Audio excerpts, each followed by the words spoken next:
السلام علیکم ورحمۃ اللہ وبرکاتہ۔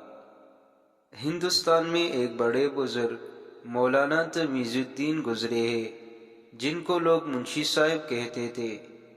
ایک مرتبہ ایک گاؤں سے گزر رہے تھے کہ گاؤں کے لوگ جمع ہیں اور سامنے کسی آدمی کا جنازہ رکھا ہے۔ منشی صاحب وہی کھڑے ہو گئے۔ لوگوں نے کہا، منشی صاحب آپ جنازہ پڑھائیے۔ منشی صاحب نے کہا، میں نہیں پڑھاتا۔ گھر سے پیغام آیا کہ منشی صاحب ہی پڑھائیں گے۔ لوگوں نے اس آدمی کی بیوی سے پوچھا کہ منشی صاحب کا نام تم نے کیوں لیا؟ تو اس نے کہا، یہ آدمی جو فوت ہوا ہے، اس نے فوت ہونے سے پہلے کہا تھا کہ میرا جنازہ منشی صاحب پڑھائے۔ لوگوں نے کہا، آج اتفاق سے آئے ہوئے ہیں، تو انہوں نے کہا کہ ہماری بات پوری ہو گئی۔ منشی صاحب نے جنازہ پڑھایا، اپنے ہاتھوں سے اس میت کو قبر میں اتارا، دفن کیا اور چلے گئے۔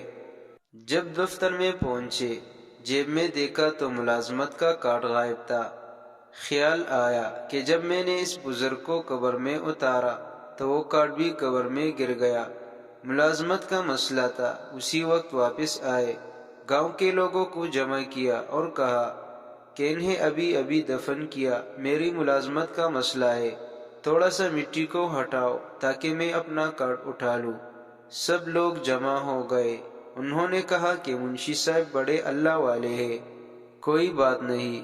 مٹی کو ہٹایا۔ جب اس کے کفن کے قریب پہنچے تو کیا دیکھتے ہیں کہ ساری قبر گلاب کے پھولوں سے بھری پڑی ہے۔ منشی صاحب کو اپنی ملازمت بھول گئی۔ سیدھے اس عورت کے گھر گئے اور جا کر کہا کہ اماں بتاؤ، یہ جو بزرگ تھا اس کا عمل کیا تھا؟ بوڑھی عورت نے عجیب بات کہی۔ اس نے کہا، یہ تو ان پڑھ تھا، زبانی اس نے چند صورتیں یاد کر رکھی تھی، لیکن لکھنا آتا تھا نہ پڑھنا۔ مجھے اس کے نکاح میں آئے 45 سال ہو گئے۔ ایک کام یہ روزانہ کرتا تھا کہ جب صبح کی نماز پڑھ کر فارغ ہو جاتا تو قرآن سامنے رکھ لیتا اور اس کی سطروں پر انگلی رکھ کر کہتا، اے اللہ، تو نے یہ بھی سچ کہا، یہ بھی سچ کہا، یہ بھی سچ کہا۔